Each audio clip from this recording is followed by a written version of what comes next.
Raptors Digest, what's up and welcome. I'm Josh. I'm one of the writers over here at The Brand. I made my debut last night on podcast and YouTube with Ben and Riker. We break down a bunch of different trades that be coming the Raptors' way. I really encourage you guys to go check out that content. But on a different note today, I'm making my debut segment. I'm going to be talking about a bunch of different Canadian talent in the league. So we have so many rising stars. I mean, how could you not? But as a Raptors news page, we felt a duty to start doing this, and it's going to be a lot of fun. So I want your opinions on who you think should be in the Canadian Power Rankings, who you think my Canadian King of the North of the week should be. And without further ado, I'm going to get to honoring some mentions that didn't get into it this week, but are still Canadian performers who showed out. So to kick off the honorable mentions for King of the North of the week, I'm going to be saying Chris Boucher. He's definitely earned an honorable mention for this week. He had not really the most consistent stat lines recently, but when you consider he hit 5 timely three-pointers against Philly in the fourth quarter over about 6 minutes, smashing Ben Simmons' all-time record. I know it's all jokes, but Chris Boucher really showed out for us and locked down that game against a huge opponent in the East. So that definitely needs to be noticed, talked about, and cheers to Chris. We love him. He's getting better every single day, but not quite enough to take home King of the North this week. Our next featured Canadian might turn out to be more of an honorable snub than an honorable mention. If it was a competition of numbers solely, obviously I'm trying to balance more factors here, I would be giving it to Jamal Murray. Not because I want to, but because I'd be forced to. The guy is so red hot right now. I mean, we're getting used to this sort of superstar pedigree from him, but nonetheless, it's crazy to see. Over his past 7 games, he's averaging 31.9 points per game. He's shooting 56, and also from 3, he's above 40. These are just wild numbers over his past 7. He had a 50 piece on Cleveland, and the game before that, he had 35. So despite, again, a bit of a weird start for him, he's really just gotten his form back. We are experiencing Bubble Murray, so it's unfortunate. I'm not going to give him the King of the North this week, but it's certainly the strongest honorable mention I have to give. Without further ado, the winner for this week, he went from being known as that guy who covered James Harden in the playoffs to someone who actually commands respect league-wide. I'm picking Canadian Lou Dort. For those of you who are not yet familiar with Dort, I'm just going to give a quick background to him. He's from Montreal. He's born in 1999, so he's currently only 21 with a lot of great years ahead of him. Dort went to Arizona State and played for the Sun Devils, where he earned all Pac-12 Freshman of the Year honors. He's a really big stud player. He's been one of the few 5-star recruits out of Canada, so he's got a lot of hype around him. And so far, despite going undrafted, in the OKC system, he's looked amazing. He was one of the best storylines, like I said, from last year's playoffs, and there's just so much more to come. Interestingly enough, when he was first coming into the league, Dort tended to draw a lot of comparisons to Lance Stevenson. I'm not really sure why that is exactly. It didn't pan out that way. They're both good players in their own right, but I see him more of as a Javon Carter or really an Anunoby type player. So that's the kind of value we're dealing with here with Dort.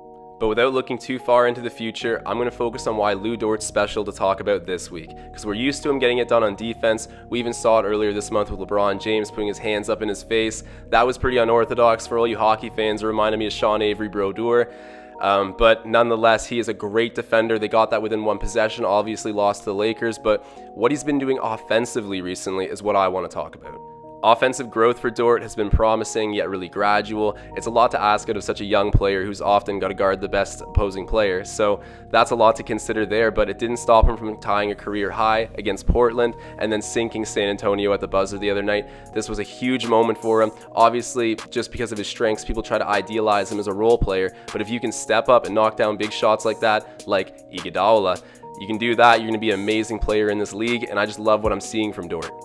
In addition to boosting all of his major stat categories this year, like I said, it's just not surprising when we have stats like the hardest worker stat, which basically it levels your average speed on offense with your average speed on defense, and so it tries to find which players are the closest at both. Lou Dort, in terms of expenditure at both ends, ranks the highest. On that list as well, we have Patty McCaw for all the Raptors fans. Maybe that explains why Nick Nurse loves him so much, but back to the topic of Dort. Development here is no shocker. He is working so hard on both ends. OKC's a great development system. I see such a crazy ceiling for Dort. It's super exciting. Defensively, his stats are solid, but probably more tame than you're expecting. He averages 0.8 steals and 0.2 blocks a game, but that would be really undermining his defensive presence in the game to just look at stats alone. There's a great quote from Steven Adams that I'm going to put up. It's really about the details with Dort. He matches feet. He's sizable, maybe not long, but he's just a brick house. So trying to get through that guy, he's a really good matchup for dudes like Kawhi Leonard, like James Harden. like LeBron James, just so many of these guys, and he does the little things like we saw, getting hands in face. It is really, really important, the details on defense, the hustle, and that's why Lu Dort gets it done. Well guys, I'm going to try to wrap it up here. At the end of the video, I'm going to leave my Canadian power rankings for you guys to look over now that we've already outlined the King of the North this week being Lu Dort. So tell me who you think it should be over this next upcoming week. Comment on the video, DM us on Instagram, you can find us on Twitter, all of that good stuff. And don't forget to like and subscribe so I can keep this Canadian content going. And just for the power rankings, so you guys know, I understand Shea has a lot better averages at the moment than Jamal Murray does. But regardless, we need to look at it from the standpoint of a week-to-week basis, and right now Jamal is playing probably better than anyone in the league. So based on that, I gave him the benefit of the doubt. I kept him in first. I know we're starting to challenge that status quo. I think Shea really is on the rise as one of the best Canadians to come, so we'll see what happens there. And Dylan Brooks, obviously, I haven't made the list yet.